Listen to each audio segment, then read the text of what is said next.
Digimon Adventure Last Evolution Kizuna is now officially available for anyone interested in watching. Digidestined around the globe can watch the film in English or Japanese, which means we can finally take off the spoiler gloves and talk about the movie's intense ending. What happened, why it happened, whether or not it contradicts the canon epilogue at the end of Digimon Adventure 02, and what could possibly come next. So of course this video will go into spoilers for the movie, so if you haven't seen the film yet and you do care about spoilers, now is the time to turn off the video. No more warnings, we're going all in now. Sayonara Agumon, sayonara Gabumon. What will Taichi and Yamato do tomorrow? Well, whatever it is, it will be without their Digimon partners of over 10 years. A vital plot point of Last Evolution Kizuna that has been on display since the very first trailer is the premise that every Digidestined will reach a point in their adulthood where their connection to their Digimon will end, and Taichi and Yamato are the first ones of the main crew to have their signs that their time with their Digimon is running out. They're also told that once the signs of their Digivice deterioration shows up, forcing their Digimon into battle will only speed up the time they have left together. Taichi and Yamato initially reject the premise that their bonds with Agumon and Gabumon could ever break, but in the third act of the film, they realize there's a greater purpose that they need to commit to, that is defeating Eosmon and reversing the forced comas that the chosen children around the world have fallen into, and they sacrifice the little time they have left to press on into the future. The rules don't suddenly stop applying just because they're heroes or because we like them, and sure enough, Agumon and Gabumon fade away for good. Taichi and Yamato made their choice, supported by Agumon and Gabumon, that is, but they don't feel the impact until it's too late, and Taichi and Yamato break down in tears at the realization that their partners are gone. The film ends shortly after, letting the viewers and the characters sit with this decision. No Digimon never really die scene with an egg washing ashore and Kokomon dancing along to Smash Mouth.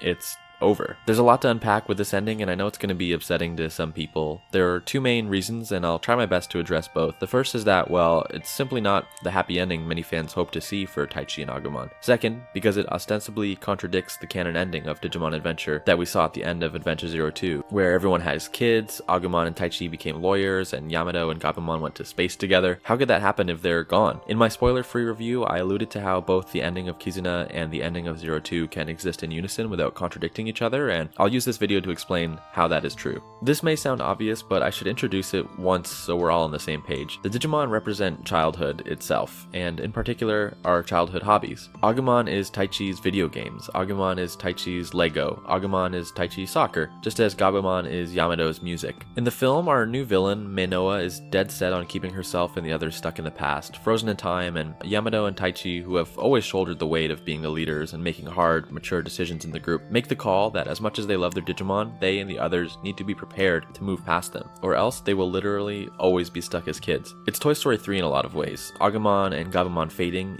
away is Andy giving Woody to Bonnie, and like how Woody and the gang understood that it was time for Andy to move on, Agumon and Gabumon understand that they need to say goodbye to their kids. I find this ending extremely touching, and while sad, it's optimistic. It's like saying goodbye to your high school friends to go to college in another part of the country or even another part of the planet. Of course you'll miss them, but it's time for something new, and your life is going to get so much bigger and be so much more than just one hobby or relation that you cling on to. But still, I hear you saying, wait, this doesn't explain how the 02 epilogue is still canon. How are Gabumon and Agumon gone at the end of this, but not gone in the 02 epilogue? Well, I'll explain. They are gone at the end of Kizuna, but they're not gone forever. Keep in mind, this is not our hero's first goodbye with the Digimon. Digimon go away and come back at certain milestones in the human characters' lives. They said goodbye at the end of Adventure 1 when they left the digital world and ended summer camp. They said goodbye again sometime between middle school and high school, after 02 and before Tri. Saying goodbye has always been a key part of Digimon, and so the ending of Kizuna is really nothing new. Remember how I mentioned the Digimon being stand-ins for childhood hobbies like video games or music or sports? Think about the times in the kids' lives that they said goodbye to Digimon. Now think about the moments in your life that you had to put away or tone down your hobbies. I'll use myself as an example. Kid me loved video games.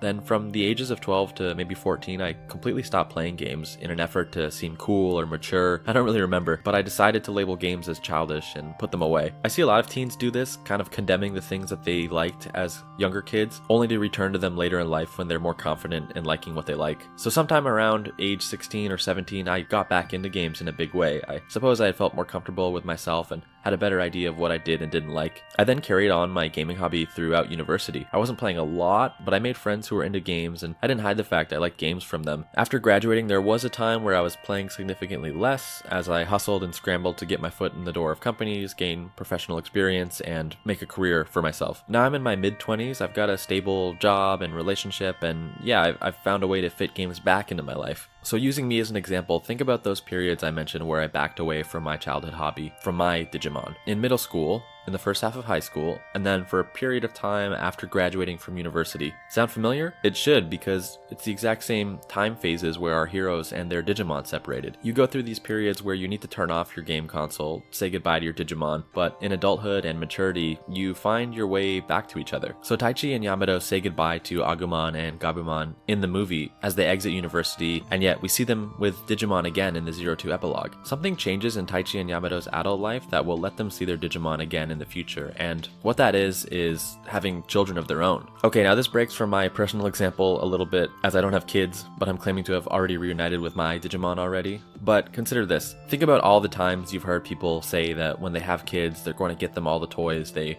wish they had when they were younger, that they're gonna make them play the games they used to play, that they want to watch the remakes of shows that they grew up on with them. Parents of new kids are always saying that they get to be a kid again through their children. I believe that what happens in between Kizuna and the 02 epilogue that allows Taichi and Yamato to see their Digimon again is that they establish careers for themselves, they fall in love, and then they have children of their own, which reopens the door back into the world of Digimon for them. Metaphorically for us, but literally for them. We know that Digimon never really die, just as our hobbies don't ever go away. The movie claims to be the last evolution for Agumon and the last time he'll evolve and fight. That appears to be true, but it doesn't claim to be the last meeting between Taichi and Agumon. It cleverly frames itself as the end of the story, but it's not Taichi angrily denouncing Digimon and never thinking about them again or having his memory wiped. Taichi will think about Agumon throughout his adult life, think about how he wants his own future child to have experiences with Digimon just like he had, and when his child is born and old enough, Taichi gets to introduce his kid to Digimon and reunite with Agumon, just as parents get to play with Legos or Hot Wheels again for the first time in decades when their kids enter the picture. This is what I believe is really happening in Digimon Adventure Last Evolution Kizuna, and it's how I believe both its ending and the 02 ending can work in canon. Taichi and Agumon did just say goodbye, similar to how they really did say goodbye at the end of Digimon Adventure 1999. That ending was a tearjerker, and so is this one, but just like last time, Taichi and Agumon will find each other again in the next phase of Taichi's life. There's possibly a story left to be told in between these 2 points in the timeline, either the Digidestin gang first re-establishing a connection to the digital world thanks to their young children, or something like my real world scenario where once Taichi gets settled into a career and realizes he does in fact have time in his life to allow for Digimon, he maybe seeks out Agumon.